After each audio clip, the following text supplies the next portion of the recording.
Hey guys, and welcome back to Susan Shares. Well, got Kelly with us again. I'm Hey back. Kelly. Hello. Yes, we love having you on Susan Shares. Listen, today we're going to talk about something that is important to both of us, and that is words. Mm-hmm. We use words a lot. Yes. No doubt about it. We use words. But we're going to talk about Proverbs 18:21 because it says words kill or words give life. They're either poison or fruit. You choose. Wow. You choose. Mm-hmm. We get to choose whether our words are going to be poison or fruit. Now that is significant, isn't it? Mm-hmm. Kelly has small children.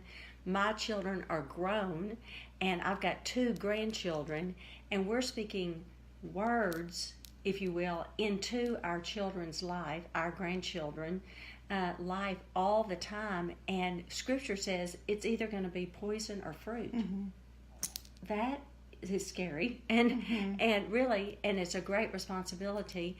And then not only children, but the people we come in contact with every day in our life, who we see at the grocery store, and the errands that we run. When Kelly and I meet, I mean, our words to each other, our friends, our spouse, if you're married, if you're single, your friendships, all relationships that you are in, your words, it says in Scripture, can bring life or death, poison, fruit. So what does that mean to you, Kelly? Well, I think we've kind of talked about how the words can become a self-fulfilling prophecy. Yes. I can't talk. And I think about that, like my middle daughter, when she was younger, she was extremely shy. And so she wouldn't speak to people. And so to try to explain it and to not appear rude, I would go, well, she's shy. And I think that, at some point I got convicted that I'm putting a label on her, and she may not always be shy, but I think she's getting in her head she's shy, so she doesn't have to talk to people. So I started to quit saying that, and I would say, instead I would say, oh, Hollis, you were so friendly to the people, try to encourage her. And so it's important to me as my kids grow that I every day say, you are smart, you are beautiful, you are, when I see them doing nice things to each other, oh, that was so kind, to try to speak good words into them, especially my 3-year-old. As we go to preschool every morning, I go, you are a good boy, you're going to make good choices today because you are a good boy. And he's like, yes, I am a good boy. And so I feel like if I say, you're a bad boy, Yes. you're not behaving at school, well, that beats him down. But if every morning I say, you know what, you are a good boy, if you make good choices, then he wants to be, he'll say, I was a good boy today. He wants to be what I am building him up to be. So I think it does matter. Doesn't it? Mm-hmm. It is so huge because, and we had talked before we were doing the Susan Shares about that becomes a self-fulfilling prophecy, because it did in my life growing up, and it did in Kelly's life growing up. If you hear, and I was a school teacher back in my first lifetime, and you hear it in the language of children. If they were told you're lazy, they can start acting lazy.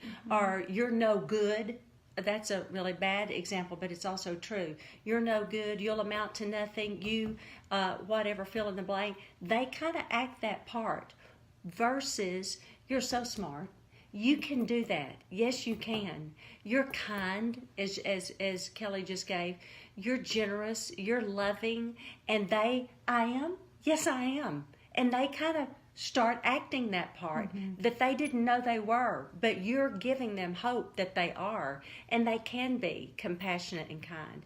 But if you just have a label, you're so ultra sensitive, or you're so this, and please don't use superlatives. Nobody's an always or a never. You never, you always. No, you aren't. Nobody's a never or an always. And so give everyone grace, but be very careful with our words, because they do give life. And to be, to Kelly's point, if a child has acted up, but they want internally to be good, they don't want to be labeled bad, and because teachers look at, especially teachers, by reputation, they're looking.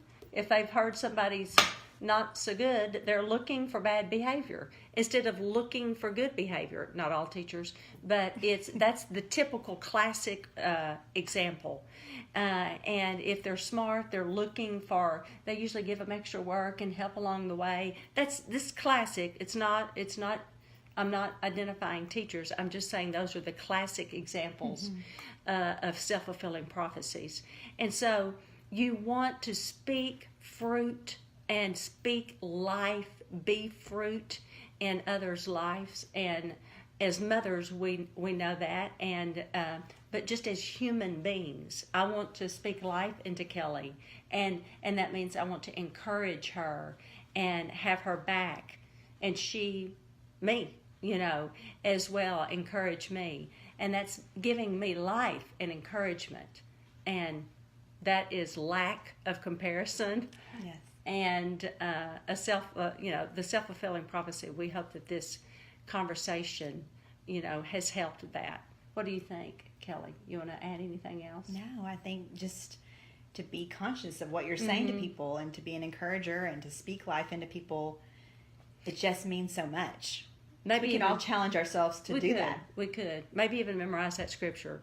Proverbs 18:21 is a reference scripture that we're talking about today. Kelly, thank you so much for your input, and thank you for visiting on Susan Shares today. We love you. Have a great day. Bye-bye.